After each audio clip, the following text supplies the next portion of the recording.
आइए आज हम स्टडी करेंगे प्रश्न संख्या 29। कह रहा है एस पी डी और एफ ब्लॉक के तत्वों का सामान्य इलेक्ट्रॉनिक विन्यास लिखिए। सामान्य बाह्य इलेक्ट्रॉनिक विन्यास लिखिए, मतलब बाहरी इलेक्ट्रॉनिक विन्यास। तो देखिए एस ब्लॉक के तत्वों का सामान्य बाह्य इलेक्ट्रॉनिक विन्यास NS1 से 2 तक होता है, अर्थात NS1 होगा या NS2 होता है। मतलब यस में चूंकि अधिकतम 2 इलेक्ट्रॉन रह सकते हैं, क्योंकि एक ही कक्षक होता है यस में, तो या तो 1 इलेक्ट्रॉन होगा या 2 होंगे। तो NS1 से 2 तक ये ऊपर होगा, ये सामने लिख दिया है, ऊपर होगा। पी ब्लॉक तत्वों का सामान्य इलेक्ट्रॉनिक विन्यास NS2 यानी P126 होता है, यानी NS2 होगा, मतलब पहले जिस कक्षा में जो कक्षा P के लिए है वही कक्षा यस के लिए है। तो यहाँ पर देखिए यन में यस में भी एन लगा है और NS2 में भी।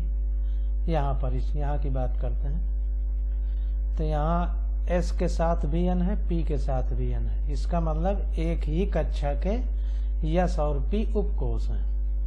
तो यस में 2 इलेक्ट्रॉन रहेंगे और P में 1 से 6 इलेक्ट्रॉन रहेंगे। तो P ब्लॉक के तत्वों का इलेक्ट्रॉनिक विन्यास हमारा NS2 यानी P126 हो जाएगा। अब D ब्लॉक के तत्वों का सामान्य बाह्य इलेक्ट्रॉनिक विन्यास N-1 D1 to 10, मतलब बाहरी कक्षा से एक पहले वाली। इसमें देखिए N है, इसमें N-1 है। तो बाहरी कक्षा से एक पहले वाली कक्षा जो है उसका इलेक्ट्रॉनिक विन्यास क्या होगा कि डी उपकोष में 1 से 10 इलेक्ट्रॉन रहेंगे, और बाहरी कक्षा जो होगी उसमें एस उपकोष में 1 से लेकर 2 इलेक्ट्रॉन तक रहेंगे, मतलब 1 होगा या तो 2 इलेक्ट्रॉन। तो इसमें ध्यान देना है D 1 से 10 तक है। अब यहाँ पर देखिए F ब्लॉक तत्वों को सामान्य बाह्य इलेक्ट्रॉनिक विन्यास क्या होगा। इसमें देखिए बाहर के अंदर की 2 कक्षाएं ली जाएंगी, जिसमें इलेक्ट्रॉन पूरे भरे या आधी भरी हुई उपकक्षाएं उपकोष रहेंगे। तो यहाँ पर देखिए N-2 मतलब बाहर से तीसरी वाली, बाहर वाली ये हो गई, फिर उसके बाद वाली, फिर उसके बाद वाली। तो ये N-2 में F उपकोष रहेगा, उसमें 1 से 14 तक इलेक्ट्रॉन रह सकते हैं, और फिर बाहर से एक बाद वाली यानी N-1 में D कक्षक रहेंगे, और D में 0 से 10 तक इलेक्ट्रॉन रहेंगे, 0 से 10 तक। और बाहरी कक्षा में NS2 रहेगा, यानी S उपकोष रहेगा जिसमें 2 इलेक्ट्रॉन रहेंगे। तो F ब्लॉक वाली को फिर से समझिए, जो सबसे बाहर से तीसरी रहेगी यानी N-2, उसमें F 1 से 14 तक इलेक्ट्रॉन रहेंगे, और N-1 यानी बाहर से अंदर वाली जो रहेगी कक्षा N-1 उसमें D ब्लॉक रहेगा, D उपकोष रहेगा, उसमें 0 से 10 इलेक्ट्रॉन रहेंगे। गलत लिखा है, 0 से 10 होना चाहिए, 1 लिखा है, और ये 4 नहीं होगा, इसको हटा दीजिए, ये नहीं रहेगा। D 0 से 10 तक होना चाहिए, और NS2 होता है। तो ये हमारा ब्लॉक का बाह्य सामान्य इलेक्ट्रॉनिक विन्यास हो जाएगा।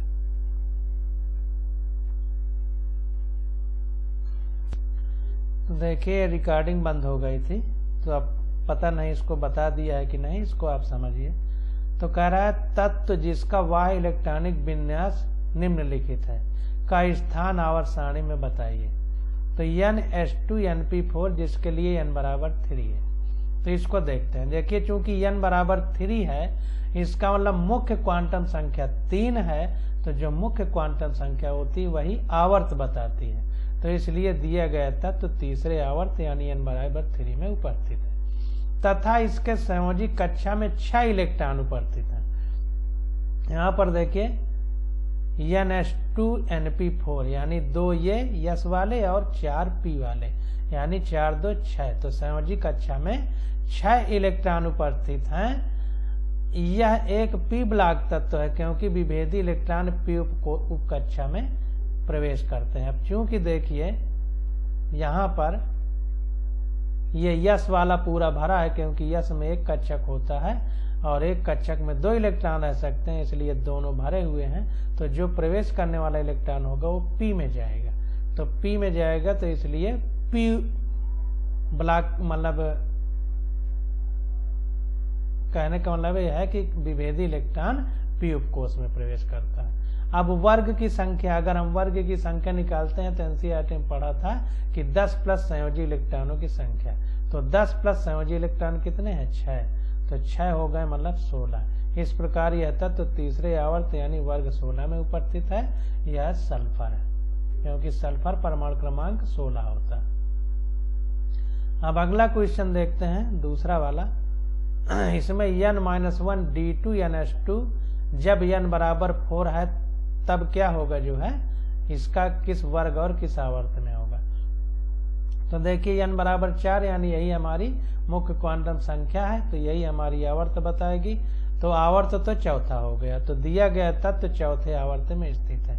यह एक डी ब्लॉक तत्व है, ये 4 गलत लिखा है, डी ब्लॉक तत्व है, क्योंकि डी उपकोष अपूर्ण है। इसको देखिए, यहाँ पर देखिए NH2 ये पूरा भरा हुआ है, क्योंकि यस में एक कक्षक होता है और एक कक्षक में 2 इलेक्ट्रॉन रह सकते हैं, 2 भरे हुए हैं, इसलिए पूर्ण है। तो इलेक्ट्रॉन हमारा डी वाले में जाएगा, इसलिए कह रहा है डी में इसलिए जाएगा क्योंकि डी में 1 से 10 तक रह सकते हैं, 10 इलेक्ट्रॉन अधिकतम रह सकते हैं, और 2 हैं, इसका मतलब इसी में प्रवेश करेगा। तो इसलिए कह रहा है कि यह एक डी ब्लॉक तत्व है, क्योंकि डी उपकोष अपूर्ण है। अब वर्ग की संख्या, अब यहां पर देखिए हम वर्ग की संख्या कैसे निकालेंगे। तो वर्ग की संख्या बराबर number of yes block group plus number of D block group होता है। तो यस में देखिए, यस में 2 इलेक्ट्रॉन है, यस में और डी में भी 2 इलेक्ट्रॉन है। तो इसलिए यस वाला 2 प्लस n-1, मतलब एक अंदर वाली कक्षा जो डी है उसमें इलेक्ट्रॉनों की संख्या भी 2 है। तो यस में 2 प्लस डी वाले में भी 2 बराबर 4, इसलिए वर्ग या समूह की संख्या 4 हो जाएगी। इस प्रकार यह तत्व चौथे आवर्त तथा चौथे समूह में स्थित है। तो यह तत्व कौन सा है? टाइटेनियम है। आप आवर्त सारणी में देखेंगे तो टाइटेनियम मिलेगा। अगला देखते हैं, अगला हमें बता रहा है n-2 F7 n-1 D1 NH2 और n की वैल्यू 6 दे दिया है। तो आवर्त तो हमारा 6 हो जाएगा खुला खुला। अब हमें वर्ग निकालना है। तो देखिए F उपकोष जो है बाहर से तीसरी कक्षा जो है n-2, उसमें F उपकोष में 7 इलेक्ट्रॉन है। अब बाहर से जो दूसरी कक्षा है यानी n-1, उसमें D उपकोष है, उसमें 1 इलेक्ट्रॉन है। बाहर वाला S उपकोष है, उसमें 2 इलेक्ट्रॉन है।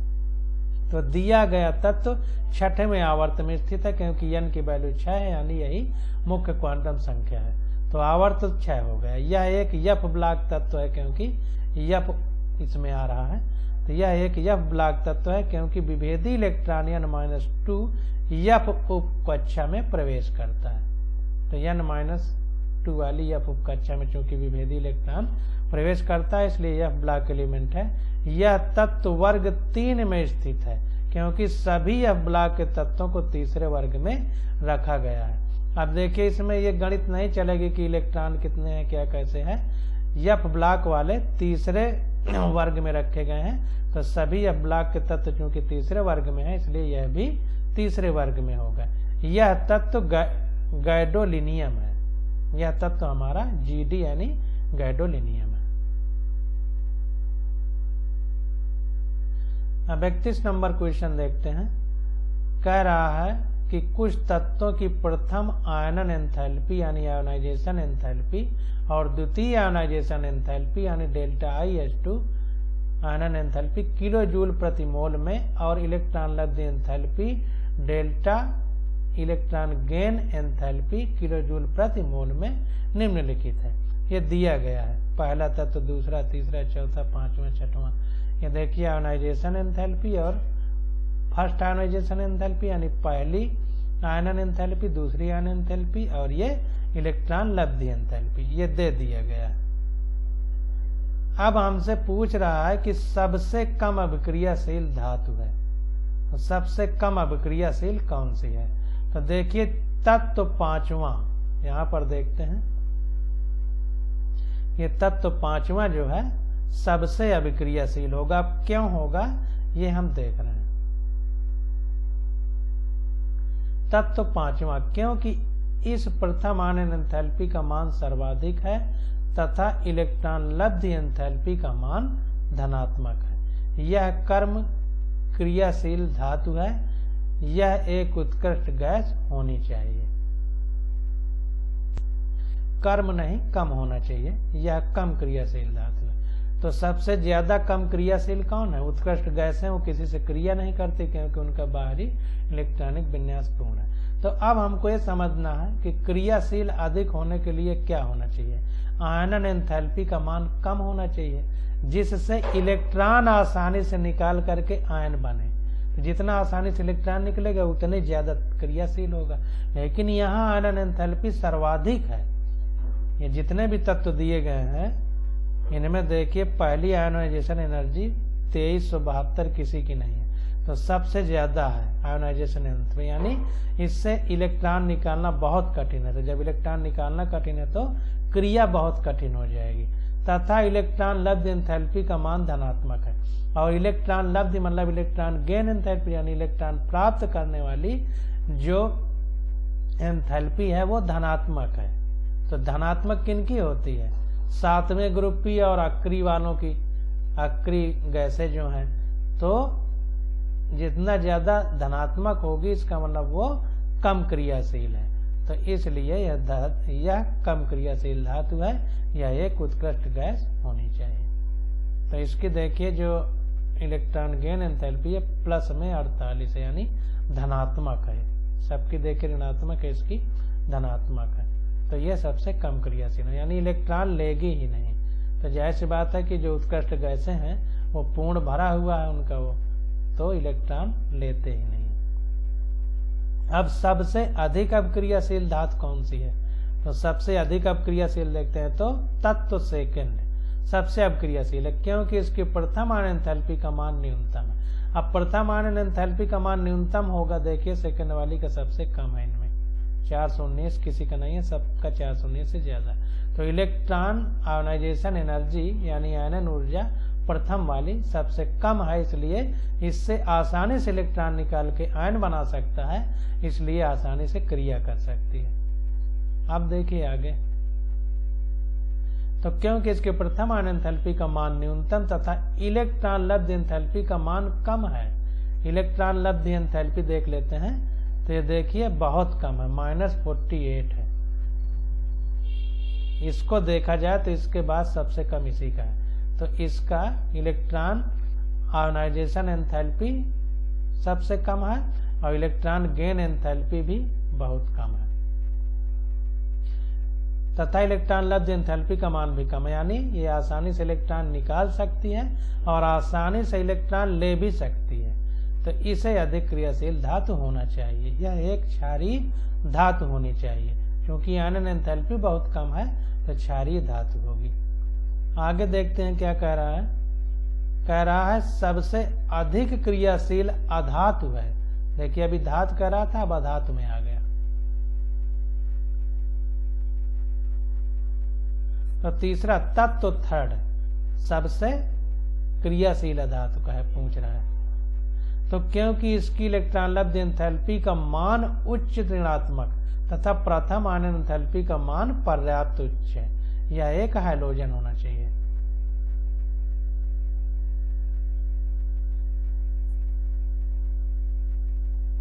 तो तीसरा है देखिए, तो तीसरा देखिए पर्याप्त उच्च है इसकी आयोनाइजेशन एंथैल्पी और इलेक्ट्रॉन गेन एंथैल्पी भी उच्च है। तो इसलिए जो है इलेक्ट्रॉन गेन एंथैल्पी हैलोजन और अक्री धातुओं अक्री गैसों की उच्च होती है। तो वही कह रहा है क्योंकि इसकी इलेक्ट्रॉन लब्ध एंथैल्पी का मान उच्च ऋणात्मक है तथा प्रथम आयन एंथैल्पी का मान पर्याप्त उच्च है, तो यह एक हैलोजन होना चाहिए। और हैलोजन अधातु यानी अक्री गैस जो 8वां ग्रुप है, इसको 18 कह सकते हैं, उससे पहले वाला। अब आगे घ में क्या पूछ रहा है, कह रहा है सबसे कम अभिक्रियाशील अधातु है, सबसे कम अभिक्रियाशील अधातु। तो तत्व 4 क्यों सबसे अभिक्रियाशील अधातु है, सबसे कम अभिक्रियाशील, क्योंकि इसकी इलेक्ट्रॉन लब्ध एंथैल्पी का मान उच्च ऋणात्मक, यानी इलेक्ट्रॉन प्राप्त करने के मान उच्च है, यानी ज्यादा ऊर्जा देना पड़ेगा, तथा प्रथम आनन एंथैल्पी का मान काफी कम है, यानी आयन आसानी से बना सकता है। इसे सबसे कम क्रियाशील अधातु होना चाहिए। यह संभवतः एक कम क्रियाशील हैलोजन है। तो यह संभवतः क्या होगी, कम क्रियाशील हैलोजन होगी, जो चौथा वाला है, ये चौथा वाला, क्योंकि आयोनाइजेशन एंथैल्पी उच्च है काफी मात्रा में, और इलेक्ट्रॉन गेन एंथैल्पी बहुत उच्च है निगेटिव में। तो निगेटिव में अगर इलेक्ट्रॉन गेन एंथैल्पी है तो पक्का है कि यह धातु है। आगे क्या कह रहा है, घातक हो गया, कह रहा है ऐसी धातु है जो स्थायी द्विअंगी हैलाइड यानी बाइनरी हैलाइड, जिसका सूत्र mx x यहाँ पर हाइड्रोजन है, बनाता है। तो ऐसी कौन सी धातु है, तो इसको देखते हैं अंगा वाले को। तो कह रहा है तत्व 6, क्योंकि इसकी प्रथम आयन एंथैल्पी का मान यद्यपि कम है लेकिन फिर भी क्षार धातुओं से अधिक है। इसे एक मृदा क्षारीय धातु होना चाहिए। यह mx प्रकार के द्विअंगी हैलाइड का निर्माण करेगा। अब द्विअंगी हैलाइड मतलब 2 हैलाइड होंगे, तो जाहिर सी बात है कि जो दूसरा ग्रुप होगा वही 2 हैलाइड बना पाएगा, क्योंकि Mg+2 रखता है, 2 इलेक्ट्रॉन निकाल सकता है, इसलिए वो 2 हैलाइड को जोड़ भी सकता है। तो 6 को देखते हैं, कह रहा है क्योंकि इसके प्रथम आयन एंथैल्पी का मान यद्यपि कम है लेकिन फिर भी क्षार धातुओं से अधिक है। तो छठवां देखिए, प्रथम आयन एंथैल्पी का मान ज्यादा है लेकिन फिर भी जो क्षार धातुएं हैं उनसे कम होता है। क्षार धातुएं जिनका बहुत ज्यादा है, ये जैसे क्षार धातु हो गई, तो क्षारीय मृदा धातु के अंतर्गत आ जाएगा। आगे कह रहा है ऐसी धातु जो मुख्यतः mx यानी x जहां पर हाइड्रोजन है वाले स्थायी सहसंयोजी हैलाइड बनाती है। तो इसको देखते हैं तत्व पहला। अब तत्व पहला क्यों है, क्योंकि इसके प्रथम आयन एंथैल्पी का मान कम है। अब प्रथम आयन एंथैल्पी का मान कम है, इसका मतलब आसानी से इलेक्ट्रॉन निकाल सकता है, यानी अपने साथ किसी भी हैलाइड यानी जैसे हाइड्रोजन है उसको जोड़ सकता है। लेकिन द्वितीय आयन एंथैल्पी का मान बहुत अधिक है। अब देखिए पहला वाला जो है इसकी द्वितीय आयन एंथैल्पी बहुत ज्यादा है, इसका मतलब दूसरा इलेक्ट्रॉन आसानी से नहीं निकलेगा, यानी 2 हैलाइड एक साथ नहीं जोड़ सकता है, इसीलिए mx ही बनाएगा। तो यहां पर देखते हैं द्वितीय एंथैल्पी का मान बहुत अधिक है, अतः यह एक क्षारीय धातु है। क्षारीय धातु है, क्षारीय मृदा में नहीं आएगा क्योंकि वो 2 इलेक्ट्रॉन निकाल करके 2 हैलाइड जोड़ सकती है, तो इसलिए यह एक क्षारीय धातु है। यह एलाई होना चाहिए क्योंकि यह सूत्र mx का स्थायी सहसंयोजी हैलाइड बनाता है, तो एलाई होना चाहिए। अब प्रश्न संख्या 32 देखते हैं, कह रहा है तत्वों के निम्नलिखित युग्मों के संयोजन से बने स्थायी द्विअंगी यौगिकों के सूत्रों की प्रागुक्त कीजिए। हमको सूत्र बताना है। तो जैसे लिथियम और ऑक्सीजन है, तो लिथियम की संयोजकता, तो यहां पर देखिए जो है जो लिथियम है उसकी संयोजकता 1 है वर्ग फर्स्ट में, या हालिना के रब कब्र से फरार हमने बताया था, तो एलाई 1 है तो वर्ग 1 है। जबकि ऑक्सीजन जो है उसमें 6 इलेक्ट्रॉन है, 8 होगा O8, तो बाहर में 2s2 2p4 है, तो वर्ग 16 का तत्व है, तो इसकी संयोजकता 2 होगी। क्योंकि 6 इलेक्ट्रॉन है तो 2 ले सकता है, तो एलाई में सिर्फ 1 ही इलेक्ट्रॉन निकल सकता है क्योंकि क्षारीय धातु है, पहले ग्रुप में है। ये इसको छोड़िए, कोई मतलब नहीं है। तो इसलिए दोनों के मध्य बना द्विअंगी यौगिक क्या होगा, हमने बताया था कि जो ऑक्सीजन की संयोजकता है 2 वो Li के साथ चली जाएगी और Li की जो एक है वो ऑक्सीजन के साथ चली जाएगी। तो Li 2O तत्व बनेगा। पीछे बता चुके थे कि जो जिसकी संयोजकता होती है तो उल्टा जाती है। जैसे Li की O के साथ जाएगी, O की Li के साथ। तो O की 2 है तो Li के साथ 2 लिख दिया गया, और Li का 1 है तो O के साथ कुछ नहीं लिखा तो 1 माना जाएगा। अब आगे आ गया मैग्नीशियम और नाइट्रोजन।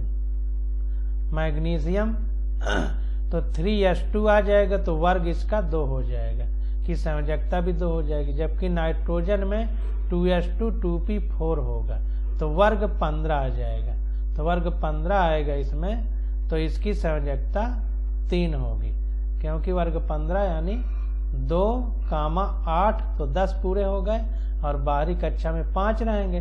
तो अब अगर 3 इलेक्ट्रॉन मिल जाए तो अपना अष्टक कंप्लीट कर ले। 8 इलेक्ट्रॉन होना चाहिए, तो 3 इलेक्ट्रॉन इसको चाहिए, इसलिए संयोजकता नाइट्रोजन की 3 होगी। तो इसलिए जो है नाइट्रोजन की 3 हो जाएगी और मैग्नीशियम की 2। तो मैग्नीशियम की 2 नाइट्रोजन के साथ चली जाएगी, तो मैग्नीशियम की 2 नाइट्रोजन के साथ चली गई, नाइट्रोजन की 3 मैग्नीशियम के साथ आ गई, तो Mg3N2 लिख दिया गया।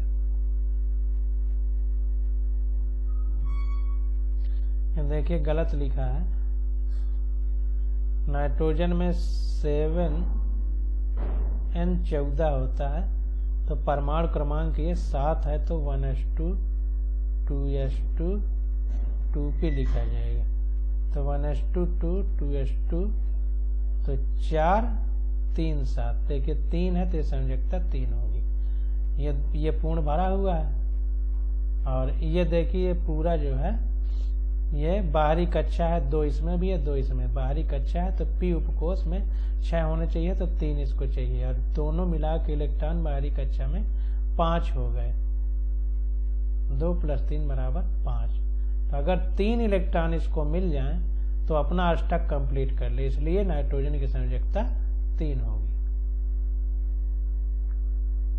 आगे कह रहा है सिलिकॉन और ऑक्सीजन।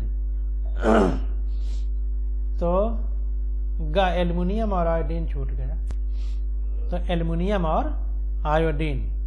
तो देखिए एल्युमिनियम तो ये 13 समूह का तत्व है, 3s2 3p1 होगा। तो बाहरी कक्षा में s में 2 p में 3 यानी 3 इलेक्ट्रॉन है, तो संयोजकता 3 हो जाएगी। जबकि आयोडीन 17वें वर्ग का तत्व है, बाहरी कक्षा में 5s2 5p होगा, यानी 5 2 7 इलेक्ट्रॉन है। इसका मतलब इसको 1 इलेक्ट्रॉन मिल जाए तो अपना अष्टक कंप्लीट कर लेगा, तो इसलिए आयोडीन की संयोजकता 1 होगी और एल्युमिनियम की 3। तो 3 एल्युमिनियम की आयोडीन के साथ चली जाएगी, तो एल्युमिनियम की 3 आयोडीन के साथ गई तो I3 हो गया। आयोडीन का 1 एल्युमिनियम के साथ जाएगा तो कुछ नहीं लिखा, मतलब 1, तो AlI3 हो जाएगा। अब फास्फोरस और फ्लोरीन। फास्फोरस और फ्लोरीन, सिलिकॉन और ऑक्सीजन छूटा जा रहा है। तो देखिए सिलिकॉन वर्ग 14 का तत्व है, इसकी बाहरी कक्षा का इलेक्ट्रॉनिक विन्यास 3s2 3p2 है, यानी 2 2 4 इलेक्ट्रॉन है इसकी बाहरी कक्षा में, तो संयोजकता 4 होगी। जबकि ऑक्सीजन 17वें वर्ग का तत्व है, और 2 और 4 मतलब 6 है इसकी बाहरी कक्षा में। इसका मतलब इसको 2 इलेक्ट्रॉन मिल जाए तो अष्टक कंप्लीट हो जाएगा। तो ऑक्सीजन की संयोजकता 2 हो जाएगी और सिलिकॉन की 4। तो सिलिकॉन का 4 ऑक्सीजन के साथ चला जाएगा और ऑक्सीजन का 2 सिलिकॉन के साथ, तो Si2O4 होगा। Si2O4 अब 2 और 4 हैं, तो कट के अगर सिंपल करेंगे साधारण तो 2 1 कम 2 2 दूनी 4, तो SiO2 हो जाएगा। इसका Si का 4 जो है ऑक्सीजन के साथ जाएगा, तो 4 ऑक्सीजन के साथ चला गया, ऑक्सीजन का 2 Si के साथ जाएगा तो 2, तो 2 दूनी 4 कट जाएगा, तो इसको सिंपल हम SiO2 लिख सकते हैं, तो वही SiO2 लिख दिया। अब आगे आ गया फास्फोरस और फ्लोरीन। तो फास्फोरस देखिए, फास्फोरस 15वें वर्ग का तत्व है, इसका बाहरी इलेक्ट्रॉनिक विन्यास 3s2 3p3 है, तो 3 2 5 इलेक्ट्रॉन है। इसका मतलब इसकी संयोजकता या तो 5 होगी, 5 इलेक्ट्रॉन अगर निकालेगा, किसी से संयोग करेगा तो 5 होगी, या फिर 3 इलेक्ट्रॉन ले ले तो अपना अष्टक पूरा कर ले। इसलिए इसकी संयोजकता 3 तथा 5 है। 5 इलेक्ट्रॉन निकालेगा तो 5 हो जाएगी, अगर बाहर से 3 लेकर के 8 कर लेगा तो भी इसका पूरा हो जाएगा अष्टक, तो 5 हो जाएगा या 3 होगा। जबकि फ्लोरीन 17वें वर्ग का तत्व है, इसकी बाहरी कक्षक इलेक्ट्रॉनिक विन्यास 2s2 2p4 है, यानी 4 2 6 है। इसका मतलब 2p5 होना चाहिए, यहाँ 5 होगा। 17वें में तो ये 5 होगा, गलत लिखा है, यहाँ पर 5 होगा। तो 5 2 7 हो गया, क्योंकि 10 + 7 होगा तब कंप्लीट हो गया, यानी बाहरी कक्षा में 7 इलेक्ट्रॉन है, तो ये 2 और p5 हो गया, यानी 7 है। इसका मतलब 1 इलेक्ट्रॉन इसको मिल जाए तो अपना अष्टक 8 इलेक्ट्रॉन पूरे कर लेगा, तो इसलिए इसकी संयोजकता 1 है। तो फ्लोरीन की 1, फास्फोरस की 3 या 5 होगी, इसलिए 2 तत्व बनाएगा। एक बार फास्फोरस 3 जाएगा ये फ्लोरीन के साथ तो pF3 हो जाएगा, एक बार 5 जाएगा तो pF5 हो जाएगा, और फ्लोरीन का 1 है तो इसके साथ भी 1, इसके साथ 1, तो कोई फर्क नहीं पड़ेगा। अब आगे देखते हैं।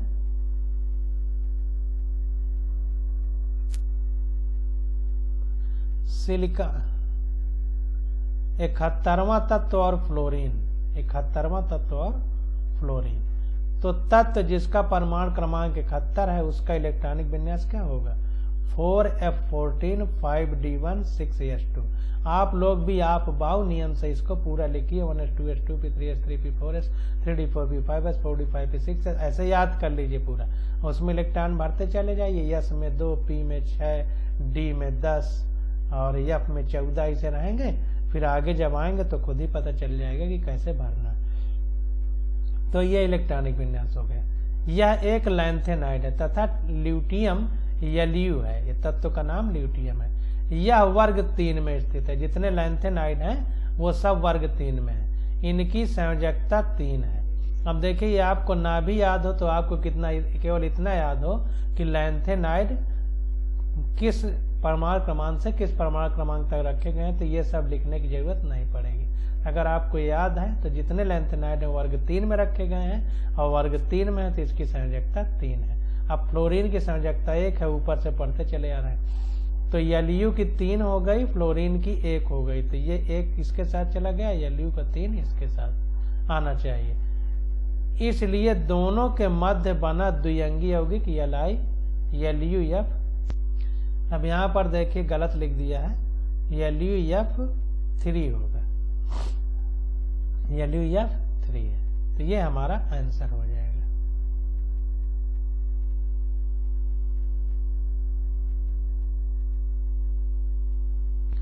अब प्रश्न संख्या 33 देखते हैं। कह रहा है आधुनिक आवर्त सारणी में आवर्त निम्नलिखित में से किसको व्यक्त करता है? जो आवर्त है वो किस चीज को व्यक्त करता है? तो हम बार बार चिल्ला के आपको बताते चल रहे हैं कि n की वैल्यू जितनी होती है वही आवर्त होता है। n हमारी क्या है?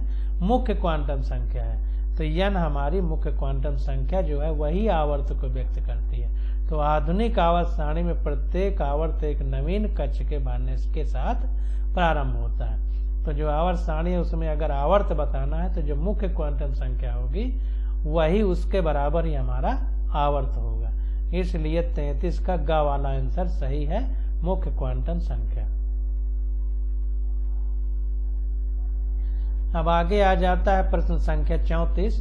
तो प्रश्न संख्या 34 का अध्ययन हम लोग अगले लेक्चर में अपने करेंगे। आज बस यही।